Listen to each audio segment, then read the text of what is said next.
বন্ধুরা, আজকের এই ভিডিওটা আপনার জন্য অত্যন্ত গুরুত্বপূর্ণ। এই ভিডিও না দেখলে সত্যিই বড় সুযোগ মিস করবেন। কারণ প্রথমেই যারা এখনো প্রধানমন্ত্রী আবাস যোজনা বা বাংলার বাড়ির ঘরের টাকা পাননি, তাদের জন্য এলো বিরাট সুখবর। নতুন তালিকায় নাম উঠেছে, টাকা ছাড়ো শুরু। আপনিও কি আছেন সেই তালিকায়? জানতেই হবে। সাথে আরও কিছু গুরুত্বপূর্ণ খবর, যেমন অষ্টম পে কমিশন নিয়ে বড় ঘোষণা, 2000, 2800 আর 4200 গ্রেড পেড কর্মীদের বেতনে ব্যাপক পরিবর্তন আসছে। এবার কার কত বাড়বে জানবো। রাজ্যের সমস্ত পড়ুয়াদের জন্য 10,000 টাকার আর্থিক স্কলারশিপ।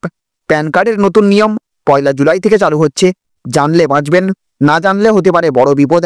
এদিকে সোনার দামে বড় পতন, 10 গ্রাম গয়নার দাম 25,000 টাকা করে কমতে চলেছে। কিনবেন নাকি আরও কমার অপেক্ষা করবেন? এদিকে কৃষকদের অ্যাকাউন্টে ঢুকছে বিশাল অঙ্কের টাকা, পিএম কিষাণ স্কিমের নতুন নির্দেশিকা।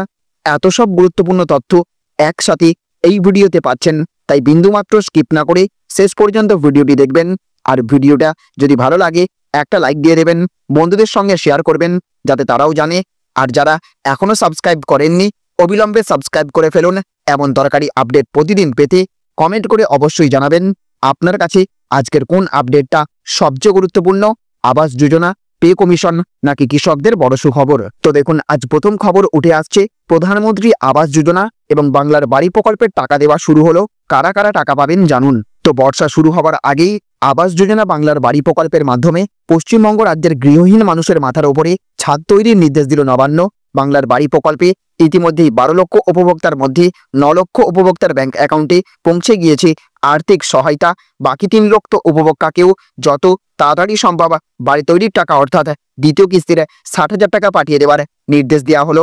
বর্ষা নামলে গৃহহীন দরিদ্র পরিবারগুলির পক্ষে যথেষ্টই কষ্টসাধ্য হয় জীবন ধারণ করা। সেই কারণেই এই বছর বর্ষার আগেই সেরে ফেলতে হবে বাড়ি নির্মাণের কাজ। পশ্চিমবঙ্গ রাজ্যের জেলা স্তরের আধিকারিকদের নিয়ে ইতিমধ্যেই আবাস যোজনা এবং বাংলার বাড়ির তালিকা ভর্তুকির টাকা দেওয়া নিয়ে কর্মকর্তাদের একটি বৈঠক হয়েছে। সেই বৈঠকেই যত তাড়াতাড়ি সম্ভব বাংলার বাড়ির দ্বিতীয় কিস্তির টাকা উপভোক্তাদের কাছে পাঠিয়ে দেওয়ার সিদ্ধান্ত গৃহীত হয়েছে। পঞ্চায়েত দপ্তরের পক্ষ থেকেও জানানো হয়েছে শীঘ্রই পাঠিয়ে দেওয়ার কথা। এছাড়াও জেলা স্তরের আধিকারিকদের দায়িত্ব থাকবে প্রতিটি উপভোক্তার কাজের অগ্রগতি তদারকি করা এবং উপভোক্তাদের সমস্যার সমাধান করা। মে মাসের 21 তারিখেই মুখ্যমন্ত্রী মমতা বন্দ্যোপাধ্যায়ের হাত ধরে পশ্চিমবঙ্গ রাজ্যের বাংলার বাড়ির টাকা দেওয়া শুরু হয়ে গিয়েছে। ওই দিন উত্তরবঙ্গের এক সরকারি অনুষ্ঠানে এলাকার বেশ কয়েকজন যোগ্য উপভোক্তার হাতে বাংলার বাড়ির টাকা আনুষ্ঠানিকভাবে তুলে দিয়েছিলেন মুখ্যমন্ত্রী মমতা বন্দ্যোপাধ্যায়।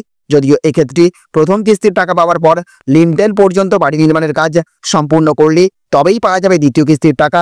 সরকারি রিপোর্ট অনুসারে ইতিমধ্যেই 12 লক্ষ উপভোক্তার মধ্যে 10 লক্ষের লিনটেল পর্যন্ত বাড়ি নির্মাণ সম্পন্ন হয়েছে। এদের মধ্যে গোটা রাজ্য জুড়ে 9 লক্ষ উপভোক্তার ব্যাংক অ্যাকাউন্টে ইতিমধ্যেই পৌঁছে গিয়েছে দ্বিতীয় কিস্তির টাকা। তবে যে সমস্ত উপভোক্তা এখনো পর্যন্ত এই কাজ শেষ করতে পারেননি, তাদেরকে অতি শীঘ্রই এই কাজ শেষ করে সরকারি দপ্তরে জানানোর নির্দেশ দেওয়া হয়েছে। বাড়ি তৈরির প্রথম ধাপের কাজের অগ্রগতি নিয়ে ইতিমধ্যেই তদারকি চলছে জেলা আধিকারিকদের।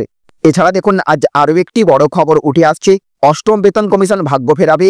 2000, 2800, 4200 গ্রেড পে প্রাপ্তদের বেতন বাড়বে ব্যাপক হারে।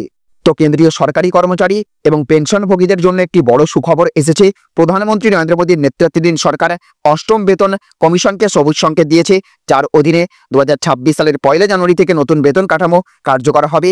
এই সিদ্ধান্ত শুধুমাত্র লক্ষ লক্ষ কর্মচারীর জন্য স্বস্তি আনবে না, বরং তাদের পরিবার এবং পেনশনভোগীদের জীবনেও ইতিবাচক পরিবর্তন আনবে। আসুন এই গুরুত্বপূর্ণ পদক্ষেপের প্রতিটি দিক বুঝি এবং জানি যে এটি আপনার জন্য কী অর্থ বহন করে। অষ্টম বেতন কমিশন একটি নতুন যুগ। প্রতি 10 বছর পর পর গঠিত বেতন কমিশন কেন্দ্রীয় সরকারি কর্মচারী এবং পেনশনভোগীদের জন্য বেতন ভাতা পেনশনে পরিবর্তন আনে।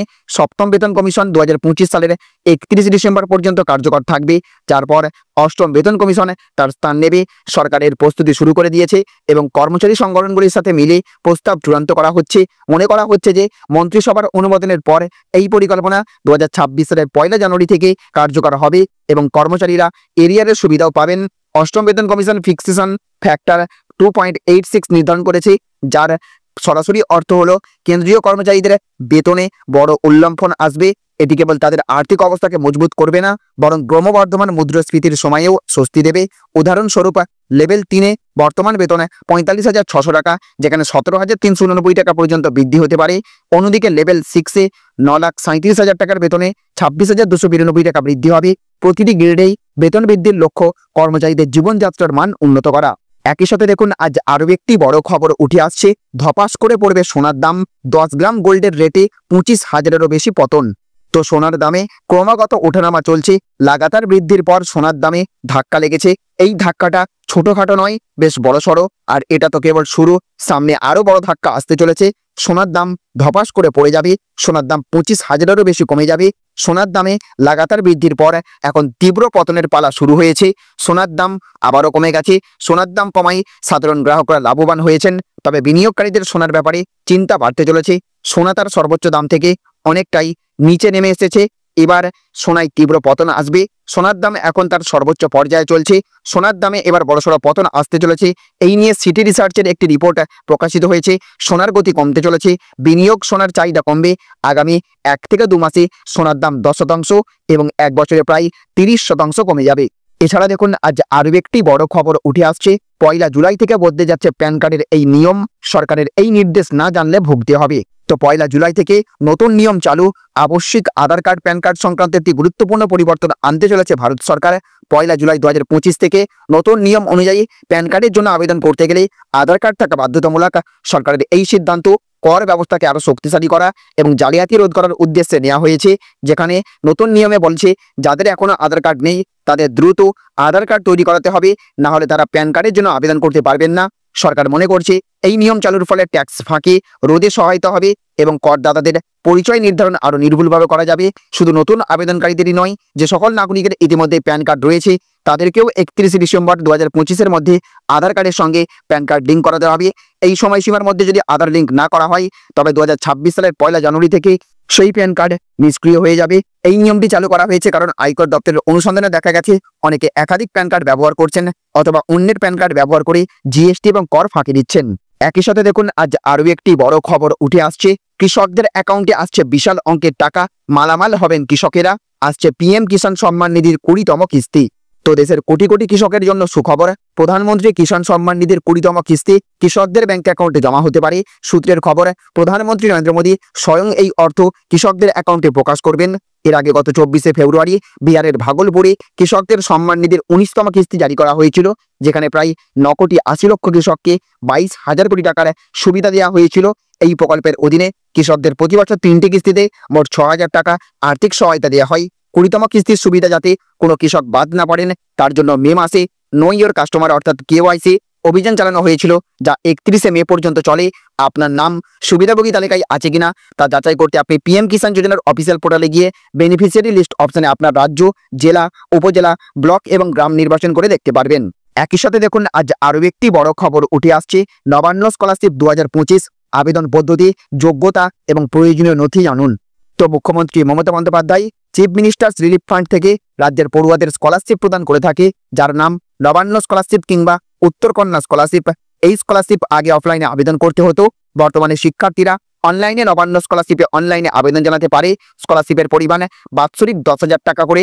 এদিকে নবান্ন স্কলারশিপ পশ্চিমবঙ্গের আর্থিকভাবে পিছিয়ে পড়া মেধাবী শিক্ষার্থীদের জন্য প্রতি বছর 10,000 টাকা আর্থিক সহায়তা প্রদান করা হয়। মাধ্যমিক এবং উচ্চ মাধ্যমিকে 50 থেকে 60% এবং স্নাতকোত্তরে 50 থেকে 53% নম্বর প্রয়োজন।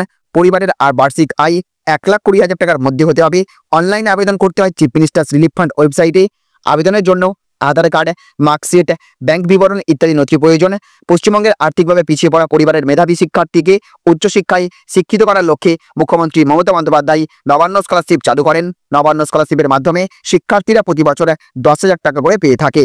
তাহলে বন্ধুরা, আজকের এই অতি গুরুত্বপূর্ণ ভিডিওতে শুনলেন প্রধানমন্ত্রী আবাস যোজনার টাকা দেওয়া শুরু, বাংলার বাড়ির নতুন আপডেট, অষ্টম পে কমিশনের বিশাল খবর, নবান্ন স্কলারশিপের পুরো পদ্ধতি, প্যান কার্ডের নতুন নিয়ম, সোনার দামের বড় পতন আর কৃষকদের অ্যাকাউন্টে আসা বিশাল অঙ্কের টাকা। এখন বলুন আপনার কাছে আজকের কোন খবরটা সবচেয়ে গুরুত্বপূর্ণ মনে হলো, কমেন্ট করে জানাবেন। আর ভিডিওটা ভালো লাগলে একটা লাইক দেবেন, বন্ধুদের সঙ্গে শেয়ার করবেন যাতে তারাও এই গুরুত্বপূর্ণ তথ্যগুলো জানতে পারে। আর যারা এখনো সাবস্ক্রাইব করেননি এখনই সাবস্ক্রাইব করে ফেলুন এমন দরকারি খবর রোজ পেতে। আজ এখানেই শেষ করছি, খুব শীঘ্রই আবার আসবো আরো গুরুত্বপূর্ণ আপডেট নিয়ে। সুস্থ থাকবেন, ভালো থাকবেন।